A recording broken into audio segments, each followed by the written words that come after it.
Good morning, good morning, good morning. It is Coach Candy with Coffee Chats. Grab your coffee, grab your tea, grab your water, grab your juice, grab your milk, grab whatever it is that gets you fired up and going as I am waiting for everybody to jump on. Just want to wish y'all a happy Tuesday. This is, just waiting for everyone to jump here. So hope you're having a great week so far. Hope it's awesome. I'm just going to grab some caffeine to get the day started. So good morning. Hope everybody's doing well. We're gonna have some good conversation. Good morning, Deborah. So we're gonna have some good conversation this morning about what it's like. Good morning, Yvette. About being the underdog. It's funny, I watched a video last night from Dean Graciosi in our Knowledge Business Blueprint mastermind kind of space. Happy Tuesday indeed. It got me thinking about this concept of being an underdog. I know I actually have a soft spot in my heart. Good morning, Tim, for underdogs. And, there's times in our life, there's times that things are going on that we feel like we're an underdog. And I know, try owning a business, you feel like an underdog a lot.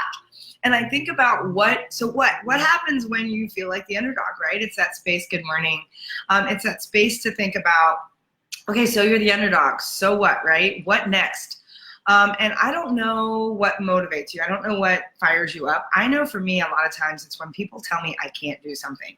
And it was interesting because even as I was out at Rachel Hollis's event this past weekend, I was at the Rise event. I was talking about that yesterday, and I'm going to talk about some things today. I love that she talks about, man, anytime someone tells me I can't, that's a surefire way to get me fired up and rocking and just watch me. And I have to say I'm kind of wired that way too. Some people are not. And so it was interesting because last night, similar message, Dean Graciosi got on and was talking about, so you feel like an underdog. What do you do in that space? How do you step forward? How do you get that fire? How do you get that juice? And I feel like I've had a lot of conversations with people in the past. Good morning, Jimenez. In the past, I don't know, a couple weeks or so, where people are feeling stuck, where they feel like the underdog, where there's a lot of comparison against how they're showing up versus what they perceive. And I make sure I really say that, perceive how other people are showing up. We get really caught up sometimes in other people's A track. And we forget that sometimes there's a whole different story going on underneath.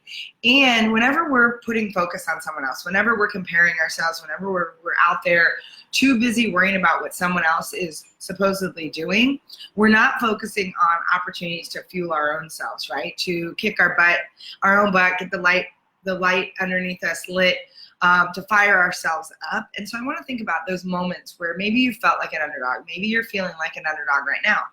And I remember in one of my big examples of how this kind of fires me up, and I think I'm sharing this today because I almost need a reminder myself to light that fire. I've been feeling a little underdoggy in spaces, right? Is that a word, underdoggy? It's going to be a word. I'm going to make it up. Right now, it's a word. So what gets you fired up? Yeah, so think about that. So it is a good question, right? What gets you fired up? What stokes that fire that's you're like, okay, game on. No, non-negotiable, got to do this, right? And I think about certain things in my life, especially in those spaces where people told me I couldn't, or people told me I was this, or people told me I was that. Then I was like, I don't really like the fact that you're putting me in a box. I don't like the fact that you're telling me what I can do and what I can't do. And one of the big examples in my life was actually going to engineering school. I went to engineering school because my dad and my guidance counselor told me I couldn't. And it really is that simple. I ended up going to engineering school because I had people in my life, people that were supposed to be trusted advisors, people that were supposed to be mentors that were not, who said, you're a girl, you can't be an engineer. And first of all, that had always fired me up my whole life. Anytime there was that space of, well, you're a girl, you can't do that. Whether it was playing sports, whether it was climbing trees, whether it was anything, that really never settled with me, right? So that was a quick way to get the juice going, to get me fired up. Good morning, Patricia. Yeah, tell me I can't and it's on, right? Deborah, I'm so with you. Tell me I can't and game on. And it's amazing, especially when they use it because it's a gender thing, or because I'm supposed to play in a certain box, or because I look a certain way. And I remember people telling me I couldn't do certain things. And one of them was being an engineer. And so I was like, okay, guess that's what I'm going to school for. And I remember my junior year thinking, this is so not what I want to be doing with my life. And I also had the thought at the time that said, I'm a female in this space, I can write my ticket. And so I did for a while. That was my 20-year career, started as me being a mechanical engineer. And good morning, Shirley. But what's interesting about that is I think about what fueled me to step forward in that space. I've done that so many times in my life where people are like, well, you can't play this or you can't do that. And it's always been that kind of that watch me space, right? What happens is when that fuel gets going, you don't just step in to do whatever it is. You also step in and you do it in a way that's like, I'm going to kick some ass. I am going to learn everything I need to know. I'm going to get in this space so that I can be an expert. And I remember the same thing. We went to, good morning, we went to a math competition. People were like, oh, you're not as smart in math. And I remember that was one of the things that was early on when I was a kid. And I started to really sit down and, I mean, I have a natural brain for math anyway, but I went in and I'm like, no, I'm going to walk out of here with a medal. And I did. I walked out with a medal. And it's one of those things that when you get that kind of like wiring, you get that fire, you get that like, it's like, tell me I can't, right? And so I'm curious, what motivates you when you're feeling like the underdog, when you're feeling like everything is against you? And one of the things that Trent Shelton said this weekend, I think I might have shared it yesterday, was that he said that sometimes everything has to go wrong in order for everything to go right. And I think about sometimes when you're in that space of feeling like an underdog, you're sitting there and you're like, man, everything is going wrong. It feels like I'm stuck. It feels like I can't get any kind of momentum. And it's like, for me, all I need is one person to tell me I can't, to tell me it's not possible. I think about even stepping out and building my own business, the naysayers. Holy cow, the people that were like, oh, you can't possibly do that. And in my mind, all I thought was, if I can live somebody else's dream, if I can perform at the level I've been performing in corporate and otherwise with someone else's dream, how can I not be successful in this space? This is something I love. This is something that lights me up. Not saying it's always going to be a smooth path, because trust me, good morning, Melinda. Trust me, it is not a smooth path. Anyone that knows being an entrepreneur, it is not a easy path whatsoever. It is this path of like in and out and up and down and winding, and you feel like you're on a freaking tornado track sometimes.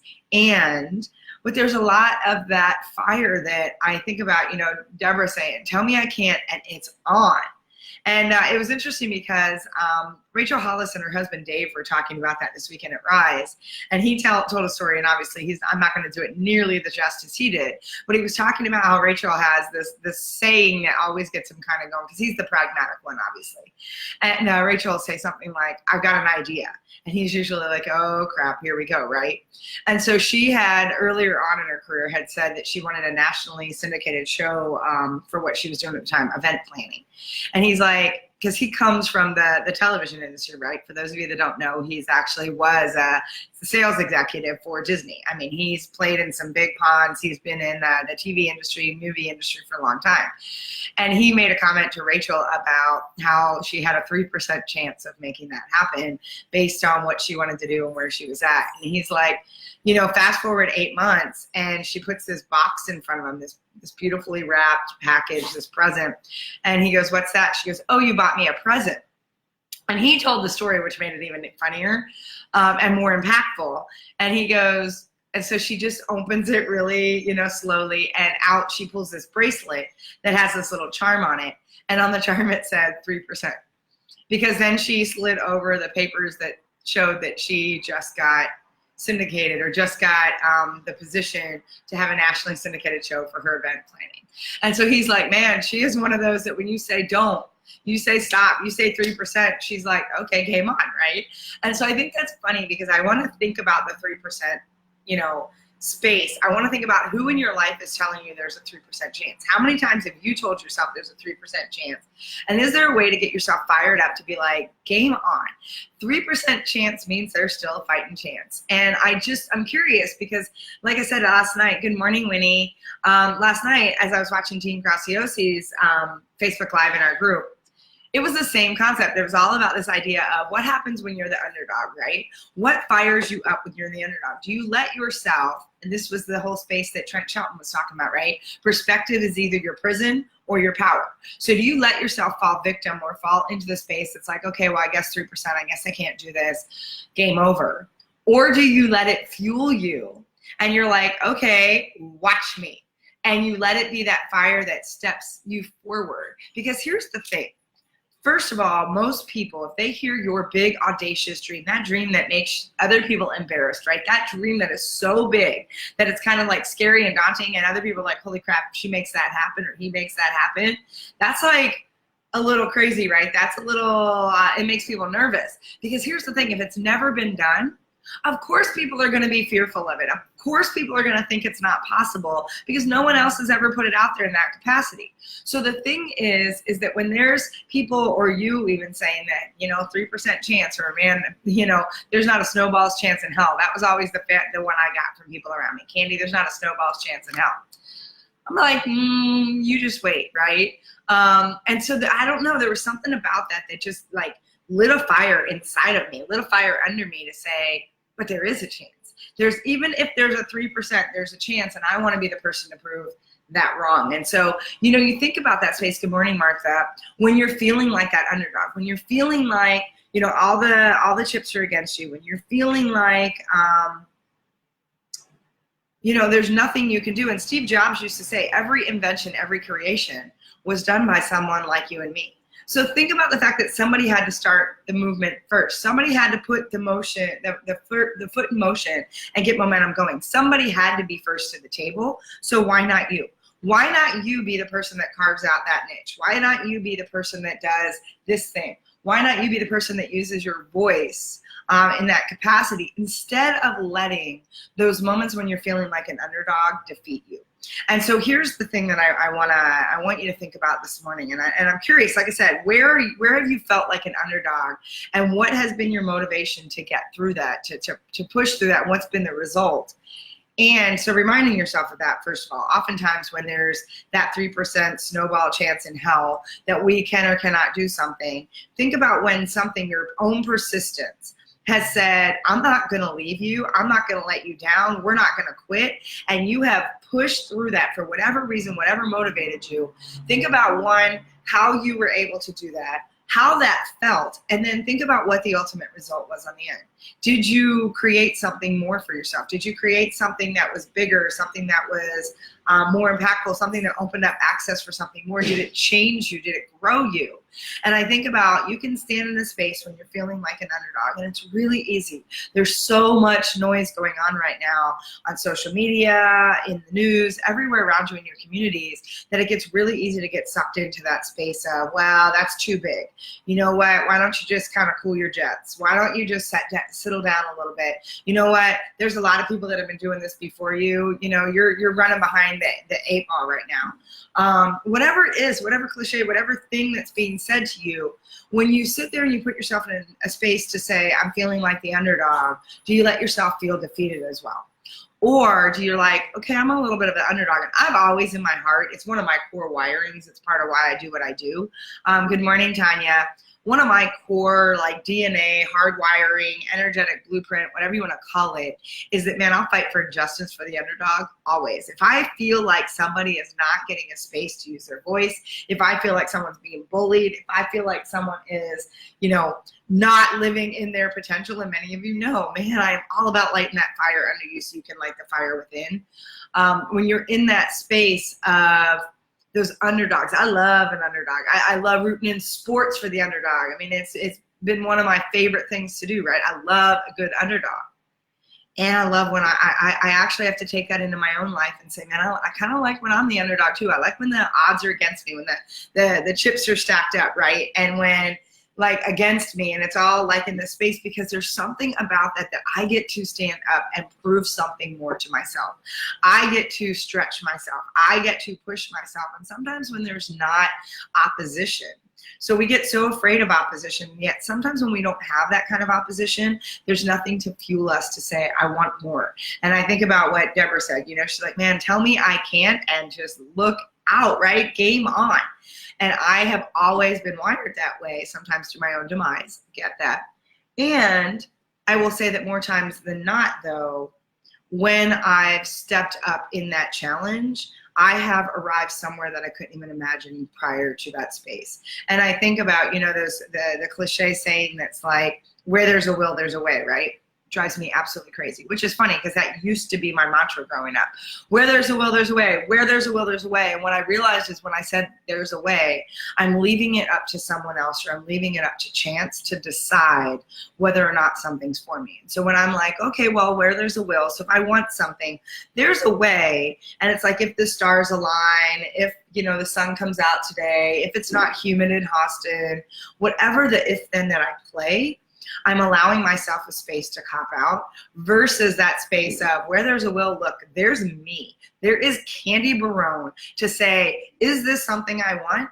If the answer is yes, then all this noise, all the naysayers, all these people that are giving me the 3% chance, you know what? Step aside, watch out, because here I come. And it's amazing to me when I get into that space of, okay, feeling it right now, feeling like, a lot of things are happening and sometimes everything has to go wrong for everything to go right. When I'm in that space to think about, all right, where there's a will, I know this is something that's got me lit up right now. Where there's a will, there's a space for me to step forward and take responsibility. There's a space for me to figure out, and here's the thing, we live in a world right now where everything is accessible to us. And before I go there, I want to see what Shirley said.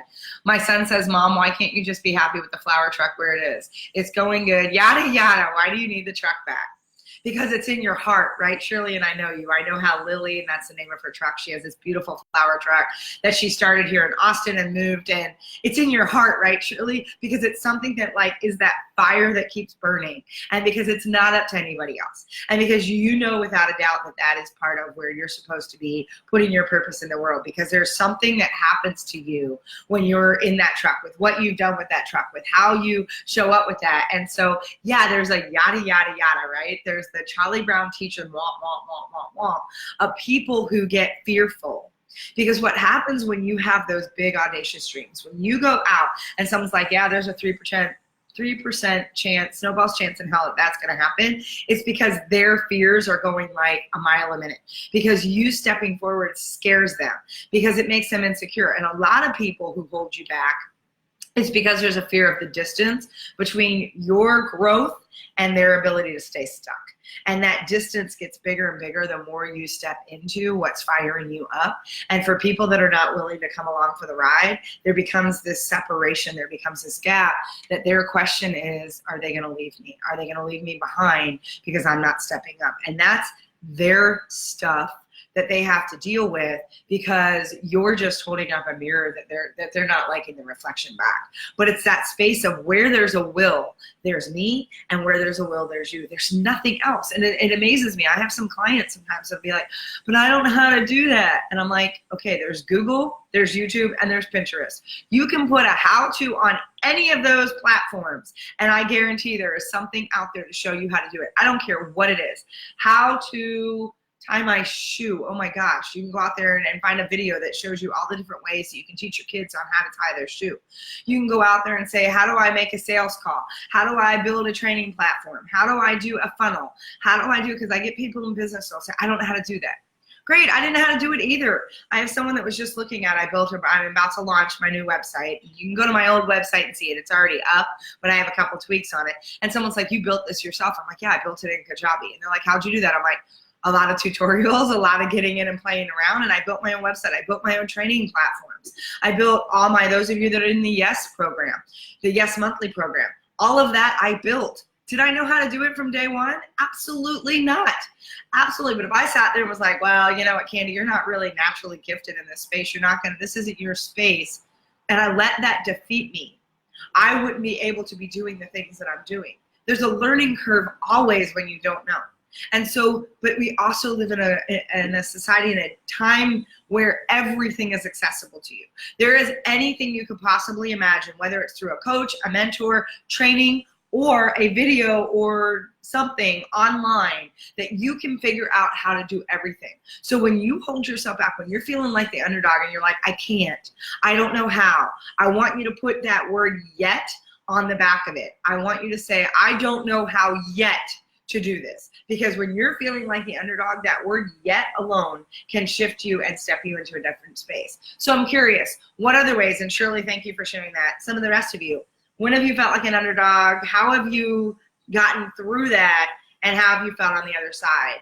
What's the thing that motivates you or drives you when you're feeling a little underdoggy? And I'm going to keep using that. I like that word, underdoggy. Make up my own words. I don't care.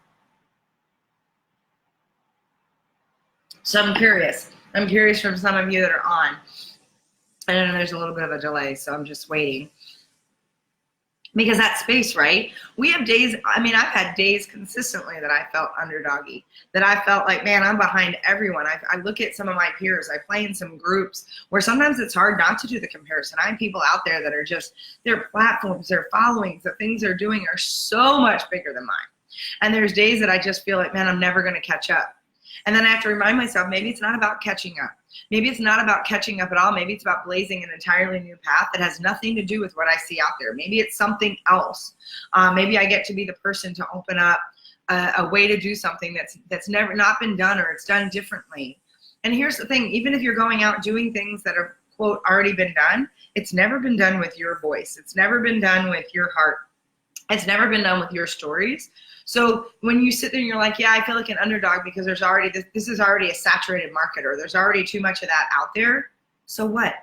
It's not out there from your perspective. It's not out there from your heart, from your passion. So it's not been done the way that only you can do it. Martha, career pivot to new industry. Yeah, isn't that exciting? And I know some of you are like, ooh, that's so scary. You're going to change careers, you know, mid journey in your life. And oh, that's so exciting. It's so exciting to pivot. I love that word, pivot. It's so exciting to be like, okay, this doesn't really feel like it's my space anymore. Pivot, right? And I think about that Friends episode where Ross is like, pivot. You know, I love to bring things back to a Friends episode, always. Deb, my ex-husband thought when we divorced, I would give him the ranch. He thought I couldn't run it by myself. It's growing slowly in my own way. Isn't that awesome? Man, good. I love that. That just makes my heart happy. I love that you were like, nope, I got this. I'm going to make this happen. And you are growing it. And it is your baby. And I know that you have such a heart for that ranch. And I love that, right? Anyone that tells me I can't do something, I'm like, step aside, because just watch me, right?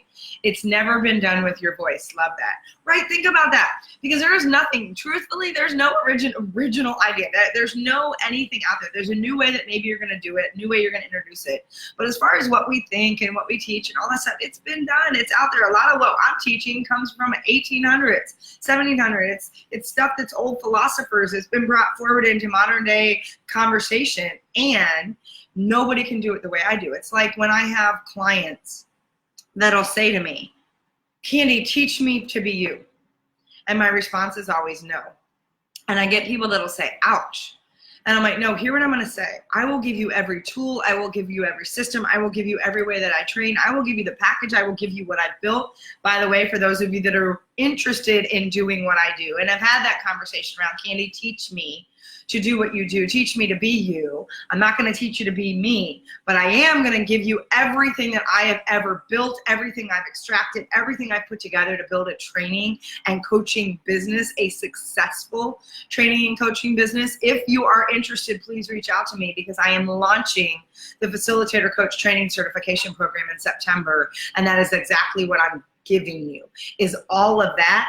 And I'm not teaching you to be me. I'm teaching you to be your best self inside that space. Because here's the thing, you can never do it the way I do it. You can never be me. You can never have my weird idiosyncrasies and my energy and my this and the way I say things and trip over my words and whatever.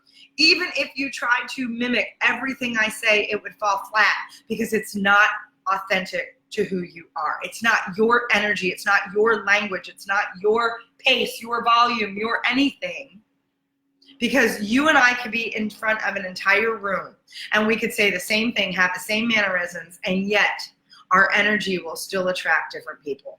When you stand in the space to know and recognize your voice for being the thing that is absolutely the differentiator, when you realize that just because 15 other people have said it 13 ways from Sunday, no one's heard you say it yet. And so regardless of, I mean, I pull a lot from my teachers, Brendan Burchard, Brene Brown, Dean Graciosi, Rachel Hollis, you name it. I mean, Wayne Dyer, anybody, they're all people I extract. And then what I do is I bring it into a way that makes sense for me. And I teach it based on what's meaningful and what's resonating for me so that I can then connect with people that need to hear that message from me. A lot of what I say is not new. A lot of what I say is stuff that's been coming down through the channels in history. And nobody can say it the way I say it. And I don't say that to be arrogant. I don't say that to be egotistical. I say that to be in a space to recognize that, and I love the way that Trent Shelton said this weekend, imperfect you creates and has a perfect purpose. And I want you to think about that. Imperfect you, me and all my fault, you know, I'm fallible for sure. I'm about as human as they get. I make mistakes constantly. I trip over myself. I am not perfect when I show up on these Facebook Lives by any means.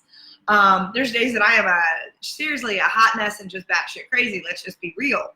And there are some of you that show up every day because this is a message that you need, and you need to hear it from me because there's some reason energetically that we're connected. Something that is just, it's beyond us. It is an energetic, it is a path that we're on together.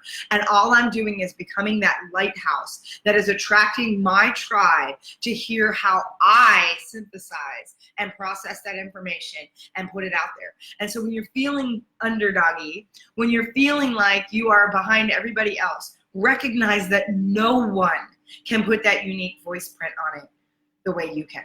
No one is going to sound like you, be like you ever. And like I said, for those of you that are like, Candy, teach me to be you, my answer will always be no. I will give you everything I've built, everything that I've taken. And again, if you're interested, message me because I still have some space left for those of you that want to get into this kind of business. You're trying to grow this. You want these skills to facilitate, to coach, to train. Talk to me because we want to get you set up, ready. There's some things to do. And I'm going to teach you how to be the best version of you inside that space because every person that does that training is going to walk out different. Every person is going to take something to make it their own so that then you can take all of this and go out and serve the tribe and the community that you need to. So just want you to realize, yes, it's never been done with your voice. It's never been done from your perspective. And so that in itself is the genius. That is the opportunity that no matter how many naysayers and how many people give you the 3% snowball's chance in hell, you get to say, yeah, but nobody's done it like me. Nobody, there has never been and never will be another you in its entirety, which means you have your own unique song to sing. And as Wayne Dyer said, don't die with your song inside you, right? It's never been done with your voice. Absolutely right. Pivot. Yes. You know, I love to bring things back to friends. And you can hear, and I always have it in my head. I hear Ross go, pivot, pivot, pivot, pivot. And then Chandler being like, shut up, shut up, shut up. Anyway, just side note. Giggling about pivot from Friends episode. I mean, absolutely right. Good morning, Connie. Winnie, that is a good question for me to get clear about. Underdog feelings come up from me, not outside. Should make it easier to release because I am in complete control and the perspective in my prison is my prison for sure. Love that. First of all, that just gave me chills, Winnie. What amazing ownership. First of all, that's the first thing, right?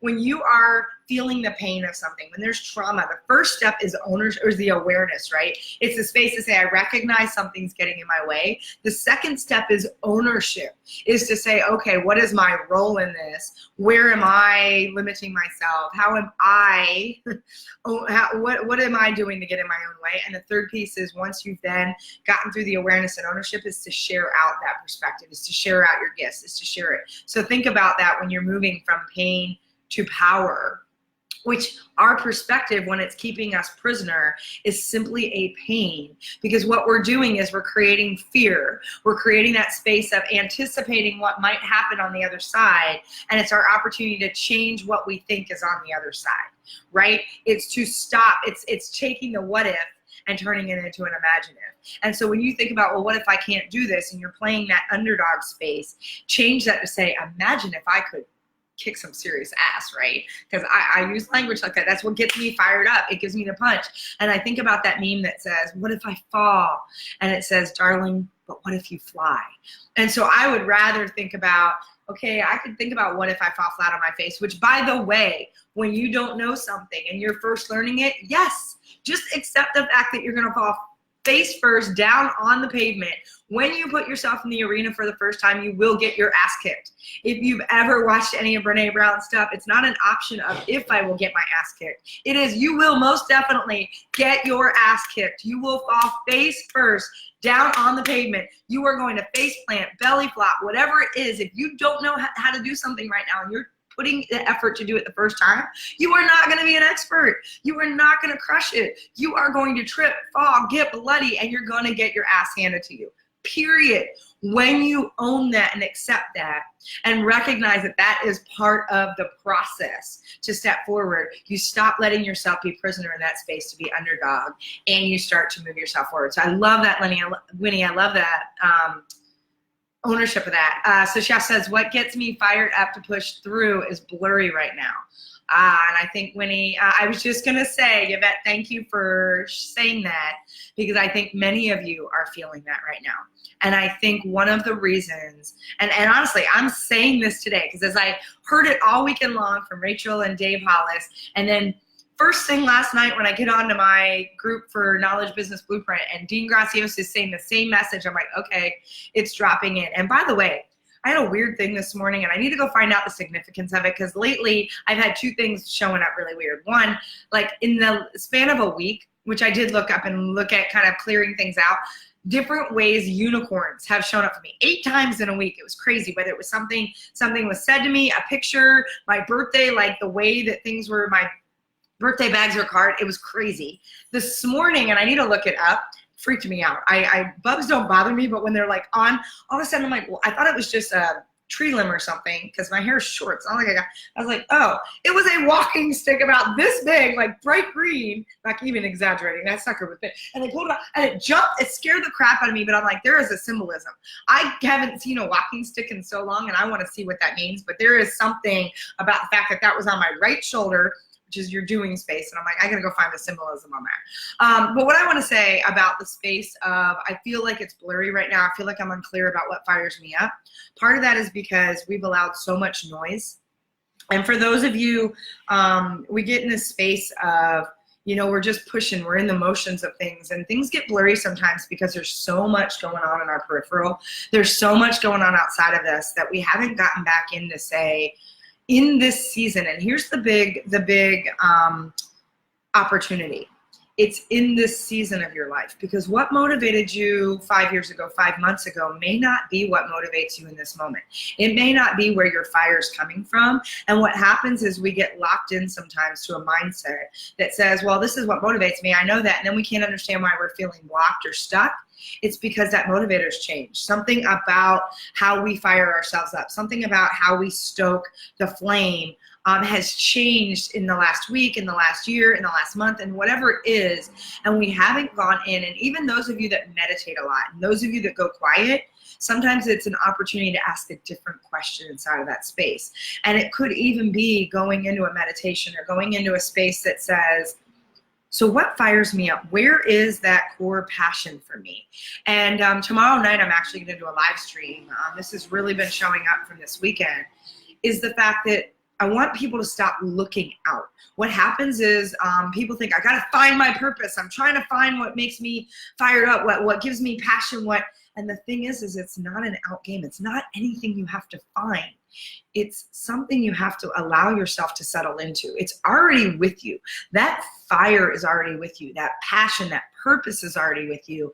Right now, there's layers of stuff that you've put on side of it that you can't hear that voice. That you can't, something about it means you're not trusting your intuition.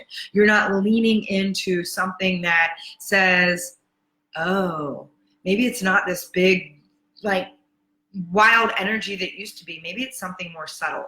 Maybe it's softer, right? Maybe it's coming from a different direction. Because I gotta say, I don't have as much of that tell me I can't do it space, because I've let go of that need to prove things to people.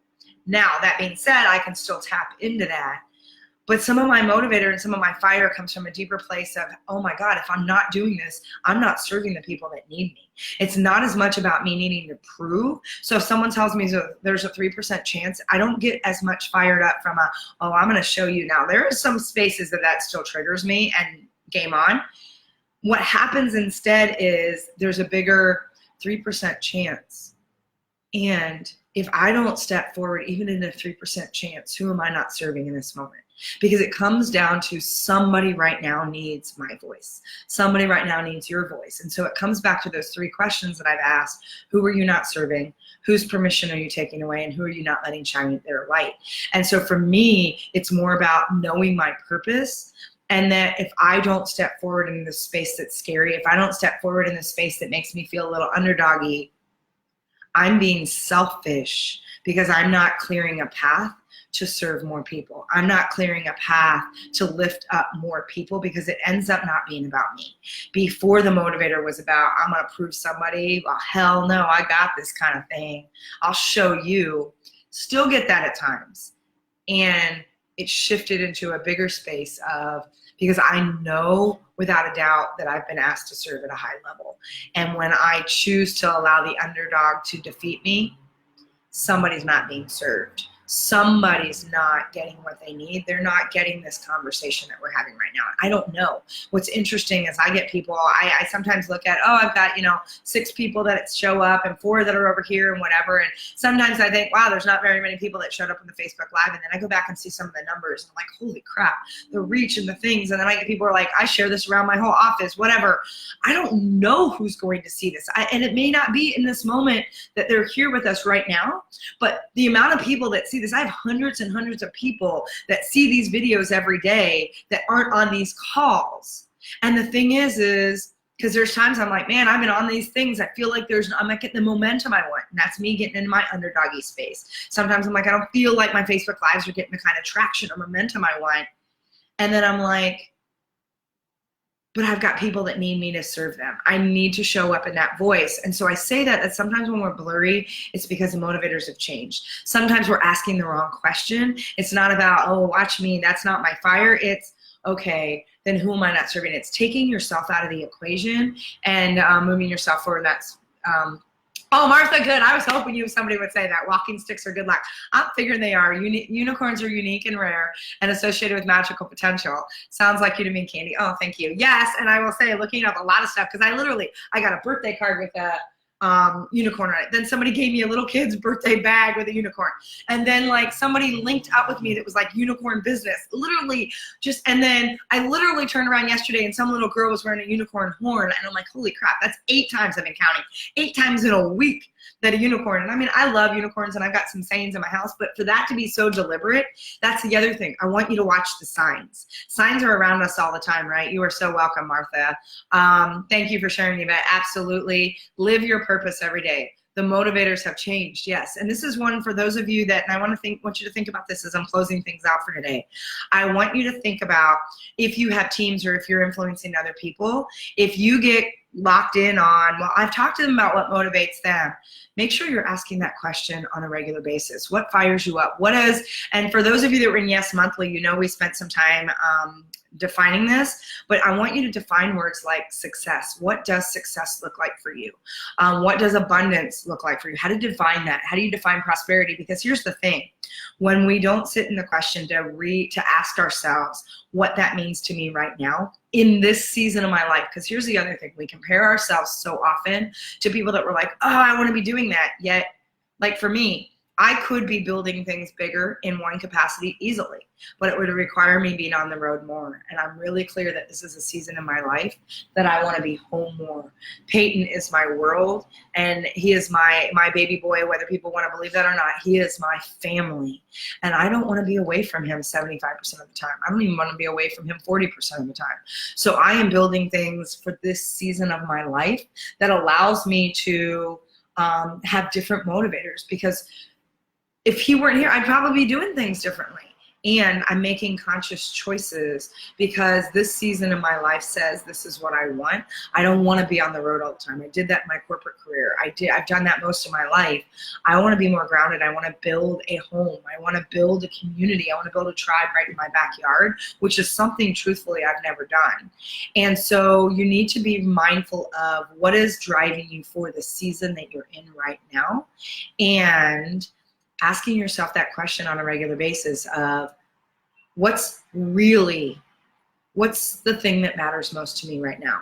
And sometimes I say you need to know the why within the why. And you need to know why your why is so important to you right now. What is the reason why that matters so much right now? And when you start asking those questions, you start getting really clear on your new motivators or your motivators for this season. And so those are the things I want you to think about. I want you to think about, lean into that a little bit. If you're a little blurry right now, if you're a little unsure about what fires you up, about what motivates you, then spend some time. And if you spend, 10 minutes meditating, spend 30. Allow yourself some quiet space to start to unpack and let go of all of the noise, all of the naysayers, all of the shoulding, all of the stuff, and allow yourself to get really clear about your voice, about who you are in this season, about how you want to serve, and why your why is so meaningful for you. So hope that was helpful, everybody. By the way, we're all underdogs in some capacity, and we're all heroes and rock stars in others. And you know what? If you're not having the underdoggy days, then I'm going to say you're not pushing yourself hard enough. And so I am going to challenge you to step forward and allow yourself to feel a little underdoggy, and go out there and push yourself into those spaces of the unknown. Allow yourself to go out and learn something new, so that you can grow, so that you can serve more people, so that you can be the best version of yourself. And if you have questions about Yes Monthly, the FCT program, any of that stuff, reach out to me. I also will be going live tomorrow night on YouTube. I think I'm going to stream it on Facebook as well. But YouTube, I've posted it out. I put it in the thread yesterday. I'll put it again. 7 o'clock Central Time, I'm going on live and talking about how to stop looking for your purpose. And it's going to bring a lot of what we talked about here into a bigger concept. With that, everybody, mwah! I love you. I love you. Have a great day. Go out, rock your world, and find that fire wherever it is, and start stoking that flame. I'll catch up with y'all tomorrow. Bye, everyone.